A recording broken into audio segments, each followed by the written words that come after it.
Right, so this is another episode of Snake and Banter, and we are joined here today with Launders. So as you know, or maybe you don't and you're new to the show, we discuss things, it's a bit of a back and forth, and we like to let our guests start. So Launders, what type of Minecraft experience do you think is the best one right now? Hit me with it. I'm ready for some wacky boxer movement takes. So I think the vanilla experience is actually the best one for Minecraft. It's a lot like movement in CS2 where these mechanics are a sandbox for you to express yourself. I'm talking self-propelling quarries, duplication glitches, iron farms, even a working computer. For God's sakes, get into the practice server and get creative with vanilla, guys. You'll quickly find out it has infinite potential to offer both in single and multiplayer. Now, I agree with Launder's position, but I want to add a caveat, and that caveat is, are you ready? Hardcore. Now, obviously, the joke is that I basically agree with everything Launders is saying, but when you add that hardcore element, the game is completely changed. Stuff that wouldn't bother you before has you paranoid. And what I don't get is, why aren't more players trying this out? They say vanilla is too boring and you progress completely through the game in a week, but the problem I have is this: you're making the game boring. All the concerns players have will just vanish when they amp up that tension, add that spice, that personality a hardcore world has, and be replaced with iconic memories that people like me, the esports historian, can remember fondly for all these ADHD Zoomers who say Richard and I don't know what we're talking about. Vanilla is like G2 after this Malbs move. You're so close. Like, the joke is, you just have to remove Hooksy, and it's a championship contending roster. That one button in Minecraft is the hardcore button. Anyway, what about you, Maui?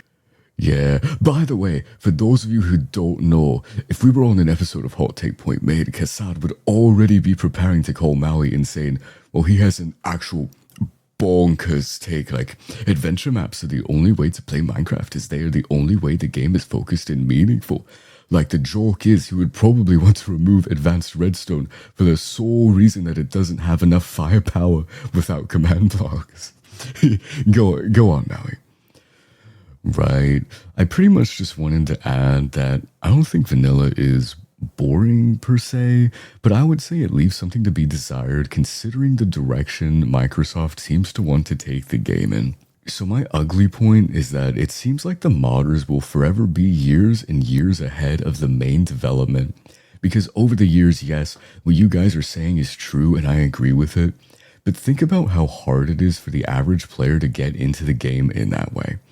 Most people aren't watching the I built a computer in Minecraft video to do it themselves. They just want to see someone else put 40 hours or more into Minecraft every week, which is just too much of a commitment for what is most people's casual sandbox comfort game. And I think I would be more fine with this direction if it wasn't kind of obvious that Microsoft are trying to play catch up, because it doesn't seem like they're leaning into that aspect of the game as their main focus. Instead, they have these ridiculous mob polls for a single mob, when Mo Creatures was giving us dozens of them as early as 2012, many of which Microsoft still wouldn't dream of adding, like the Cave Ogre. And yeah, so I just think modded achieves what Microsoft wishes it could, because you can still do all this crazy vanilla stuff, but you can take it even further with mods and still have access to vanilla while playing.